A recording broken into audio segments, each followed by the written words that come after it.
Graham and Dodd model. This model was propounded in the year 1934 after the Great Depression of 1929. According to David Dodd and Benjamin Graham, detailed the basis of how value investing can be made, and this became the basis of investment analysis or security analysis. The concept was developed during the Great Depression of 1929.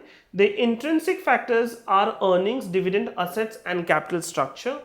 According to Graham and Dodd model, stock having high earning to price ratio or low PE ratio, a high dividend yield is the stock which you should be investing upon, because these are the factor which shows that the stock is having a very good intrinsic value. A price below its books and net current asset values are the best stocks to pick.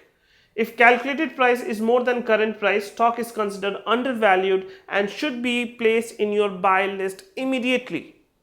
If the model also considers to evaluate stocks that have experienced several years of business cycle.